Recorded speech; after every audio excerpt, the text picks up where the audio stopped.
guys were talking about Damian Lillard.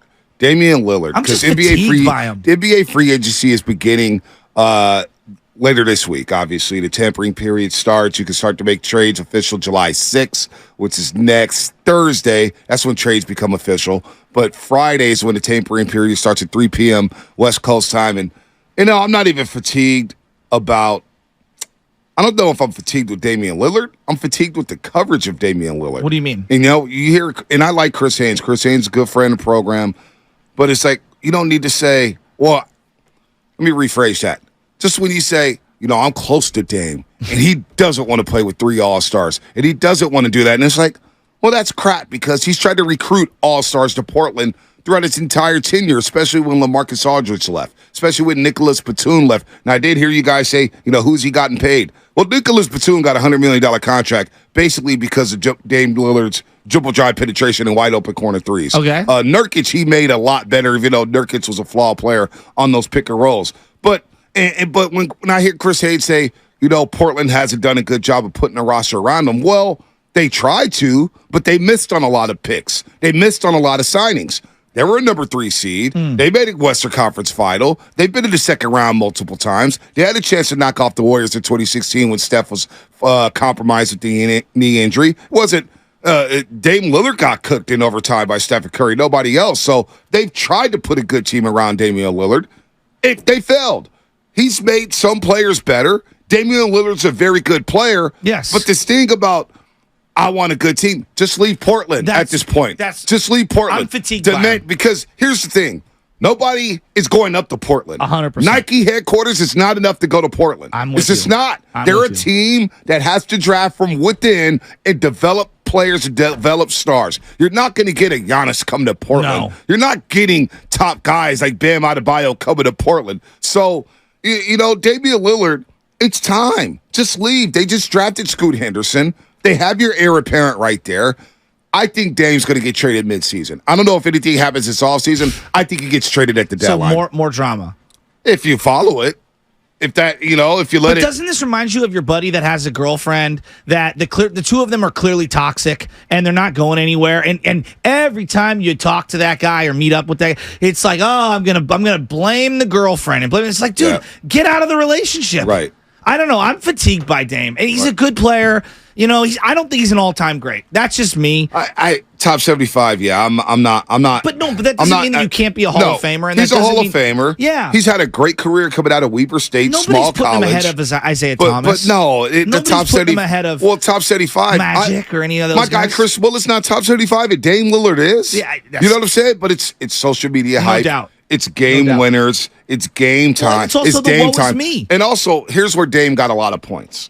Now, Damian Lillard has a player option for next season. So he's got this year he's making 45.6. Next year, 48.7. Maybe a team takes a chance on him at the deadline or whatnot. Because I don't know how they're going to move off him this offseason. We'll see. We've seen a lot of things happen in the NBA.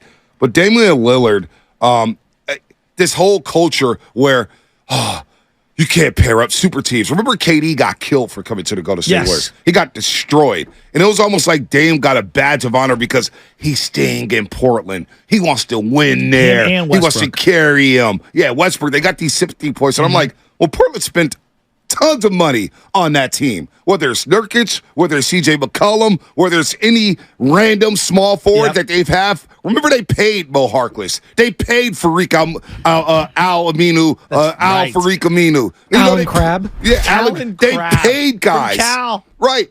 They paid guys and they spent money. They didn't spend it wisely. So, Portland has tried to do things. So when I hear the Chris Haynes report saying, Portland hasn't really tried to build Dame Lillard, that's a crack of bull. They have. They have tried to build around Dame Lillard, and it hasn't worked out. Look, I don't want you to jump down my throat.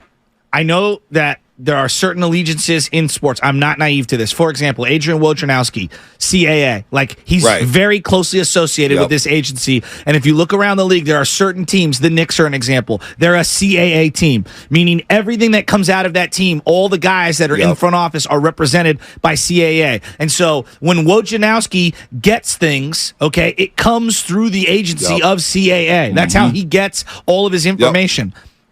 look, I'm not trying to crush Chris Haynes, but everything that comes out of his mouth, I believe to be clutch. Right. That's just now. Is Dame Dollar clutch? No, but I'm just saying everything. Like I'm buddies with this guy, I'm buddies with that guy, and I'm not trying to rip the guy because to be honest with you, he's not alone. He's not exclusive. Like, no, if you think Shams doesn't have relationships because of his agency, you're tripping. It's the way the media is now. Exactly. It's the way you have to get news. You have to kind of. You got to get in contact with the agent, GMs, players, and he built and give Chris Haynes credit. He built great relationships in Portland when he covered that basketball team. No doubt. So that's a credit to him for having the trust of players to get that information. Absolutely. You get credit for that. But Bonte, I have a hard time whenever he says anything to me, it is straight propaganda for clutch. And now, and whether that's fair or not, I think that reputation is earned to me because of the body of work of everything that comes out of his mouth. It feels like a propaganda tool for an entire agency. And so he's talking about Dame here, and I'm thinking, well, what's the spin? Who has to gain from this?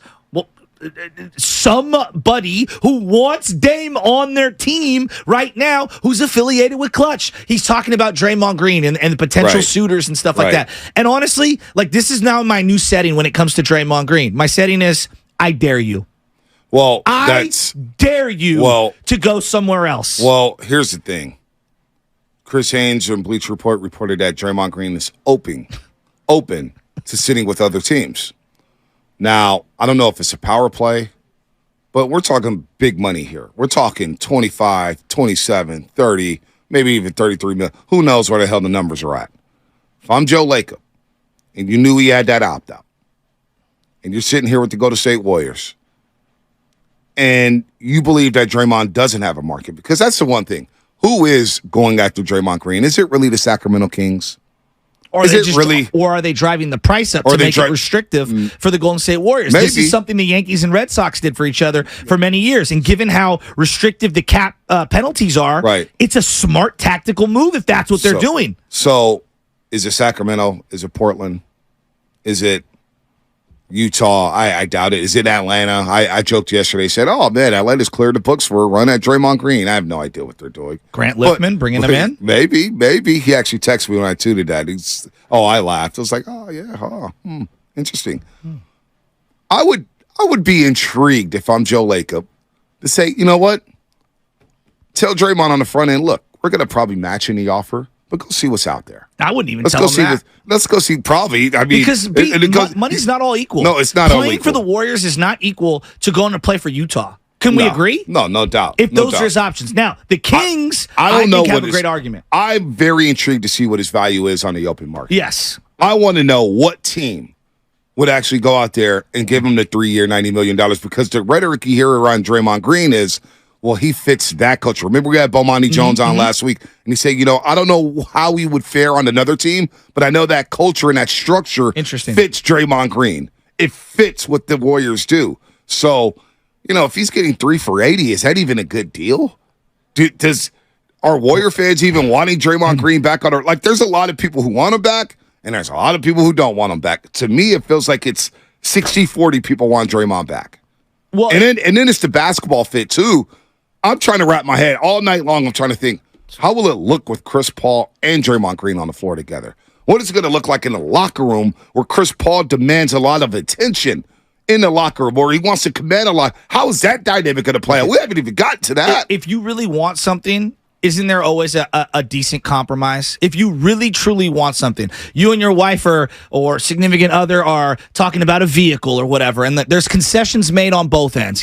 She wants a particular color. You want a particular model. You need something that's family friendly, but you also want something that you can, use in leisure when you're on vacation time. There's concessions. When you're buying a home, there's concessions. If you truly want to make a deal, I think he needs to concede a little. And so to me, what I would say is, Draymond, all money ain't equal. If, let's say, hypothetically, Sacramento's offering you $30 million, I'm giving you $25. Is the $5 million a year really going to break you?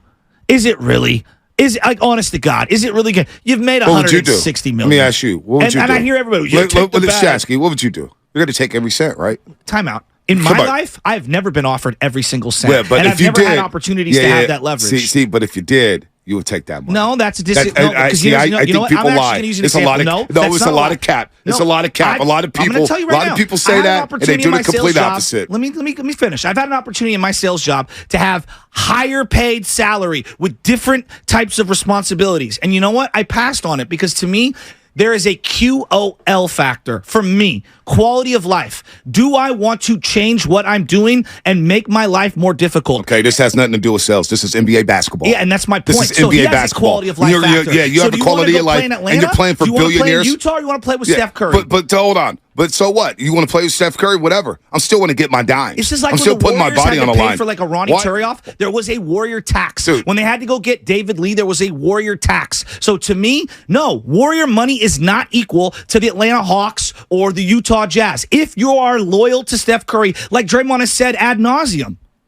I call cap there. No, I call cap there in the NBA. I admit it. I've had opportunities to be a sales manager, that's different. And I said that's absolutely different. not. Well, that's different. For example, at UPS, if I got to, hey, I want you to go do this, and we want to offer you this. There's some roles that you're just like, yeah, I'm not interested in that role, no matter what the money is, no matter what it is. This is NBA basketball. All right, these guys come from poverty. They come from backgrounds that we have no idea about. All right. 3-bedroom homes with 8 kids living in them. All right? Come on, man. He's made generational wealth. So what? Like stop pocket watching. No, stop pocket watching. The guy should be able to go out there. I get what you're here. I get what you're saying. I get what you're saying, but go be in that position. And then go have somebody tell you, wait, I should go take a $20 million pay cut. But Kevin Durant takes a little off Took top. $2 million off the top. So Kevin Durant took $2 million. $2 $2 million off the top. Come on, man. That's chump change to him. I disagree with that. Go get your money, man. Go get your money. If somebody's going to give you money, these billionaire owners are pocketing money big time. Why shouldn't the player? The billionaire owners are benefiting off these players. NBA TV contracts are benefiting off the players. That's how they make their money.